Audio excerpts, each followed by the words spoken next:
Comment réaliser un piston sur SolidWorks? Dans cette vidéo, je vous montrerai comment vous pouvez réaliser ce piston. Pour ce faire, on ouvre un nouveau fichier, on clique sur pièce, on vient au niveau d'esquisse, on choisit cercle, on sélectionne le plan de face, on vient sur cotation intelligente, on cote ce cercle à 85, on cote ce cercle à 85 mm, on valide, puis on vient au niveau de fonction sur bossage extrudé, on fait un bossage de 90 mm, 90 mm, on valide notre bossage. Vous pouvez observer le bossage, puis on sélectionne une face,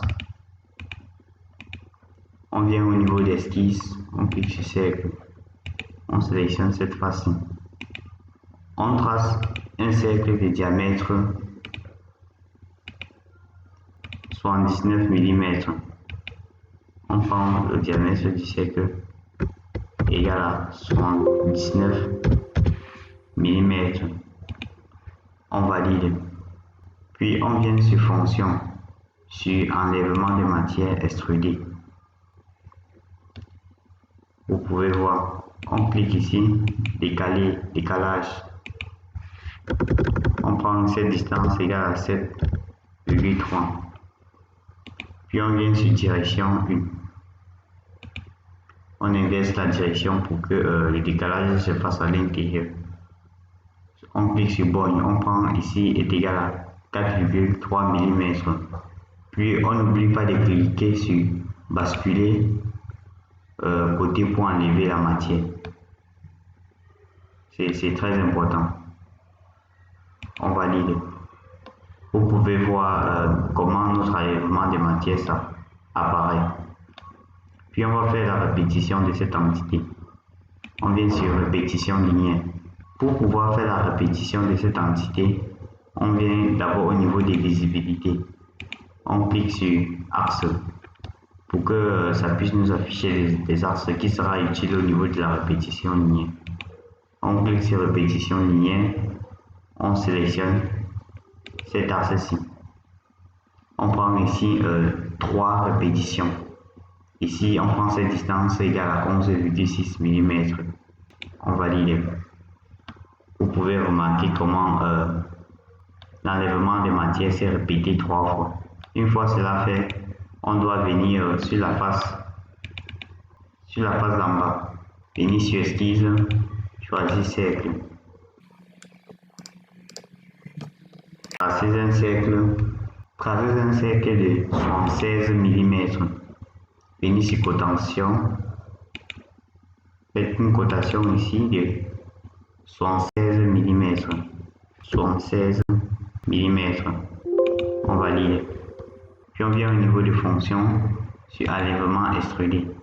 On prend ici cette distance égale à 95 mm. On fait un enlèvement extrudé de 95 mm.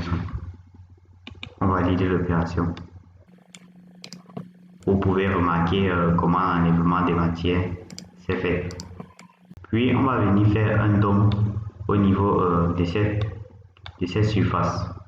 On vient sur insertion, sur fonction, sur dôme.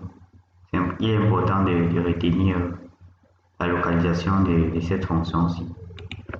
On clique sur dôme, on sélectionne la face d'en haut, puis on prend le paramètre du dôme est égal à 5 mm. On valide. Vous pouvez remarquer comment le dôme a apparu. Une fois cela fait, on va essayer de faire un perçage de trou. Pour cela, on vient sur esquisse, on sélectionne cercle, on va sélectionner le plan, on prend le plan de dessus, on réalise un cercle dont le centre se trouve au niveau de l'axe. On vient sur cotation, on cote le diamètre de ce cercle est égal à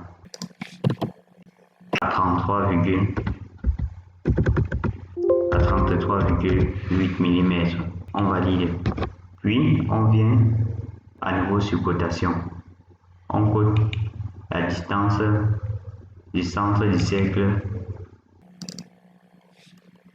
et le point et le centre du repère. On prend cette distance est égale à 27 mm.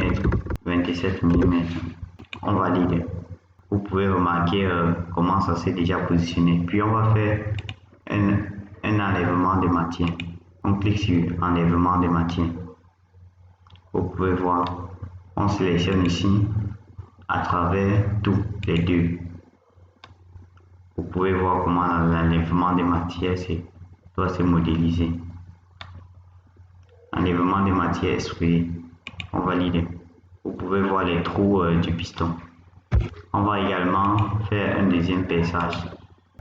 On va essayer de réaliser le deuxième trou sur le piston. Pour cela, on vient sur esquisse. On clique sur ligne de construction. On va sélectionner le plan de droite. On trace une ligne de construction. On vient à nouveau sur ligne normale. On trace une ligne verticale. Puis on vient sur symétrie des entités. La ligne 2 se sélectionne automatiquement. On va faire une symétrie par rapport à cet axe-ci. On valide. Puis on vient au niveau de cotation intelligente. On cote cette ligne ici est égale à. On cote cette ligne est égale à 12 mm. On valide. Puis on vient à nouveau sur cotation intelligente. On sélectionne cette ligne et son symétrie. On clique sur cotation intelligente. On sélectionne cette ligne et son symétrie. On prend cette cote est égale à 50 mm. On valide. Puis on va essayer de réaliser un arc de cercle. On clique sur arc par 3 points. On clique le premier point, puis le second point. On valide. On va faire la cotation de cet arc. Ici, on va choisir le rayon de notre arc de cercle est égal à 40 mm. On valide. Vous pouvez voir comment notre construction s'est faite. Puis pour fermer l'esquisse, on va sélectionner une ligne. Passer une ligne qui relie les deux. Valider. Valider. Maintenant, venir au niveau des fonctions sur enlèvement de matière extrudée. Cliquez sur enlever à travers les deux. Valider l'enlèvement des matières. Vous pouvez voir. Maintenant, on va essayer de réaliser le cylindre qui se trouve à ce niveau. On va venir sélectionner. On va venir sélectionner plan de dessus, venir sur esquisse. Tendez en centre la figure. Cliquez sur plan de dessus. Venir au niveau de ce cercle-ci. Cliquez sur convertir les entités.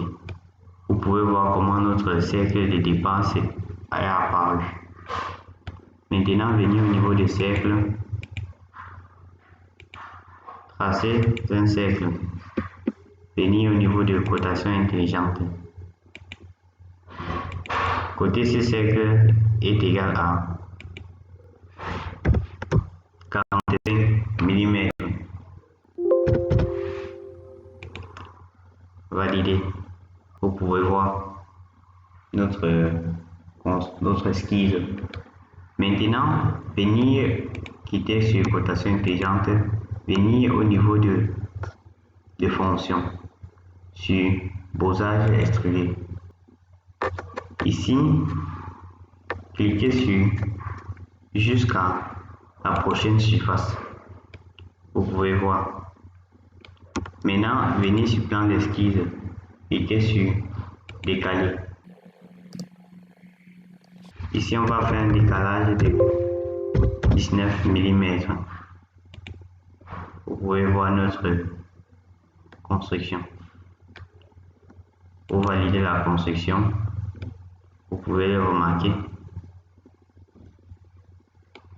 On va faire maintenant le symétrie de cette entité déjà construite. Pour cela, on clique sur symétrie. On dit plan face de symétrie. Ici, on va choisir le plan de dessus. Vous pouvez voir la symétrie. On valide notre symétrie. Vous pouvez voir, il y a maintenant 2 cylindres. Après cela, on va venir pour réaliser les congés sur ces arêtes-ci. On va venir cliquer sur congé, sélectionner cette arête, sélectionner cette autre arête, sélectionner l'autre et sélectionner cette autre. Faire un congé de 10 mm. Valider. Vous pouvez voir. Vous pouvez voir notre figure déjà construite. C'est ainsi que vous pouvez réaliser un piston sur SolidWorks. On va essayer de changer la couleur de notre matière. Cliquez sur les tons polis. C'est la couleur qu'on va adopter pour la suite du projet. On va venir enregistrer notre projet. Cliquez sur enregistrer. Ici, on va enregistrer avec le nom de piston pour moteur. Valider l'enregistrement. Si cela vous a plu, n'hésitez pas à liker et à vous abonner et à écrire votre question en commentaire ou à me contacter par mail.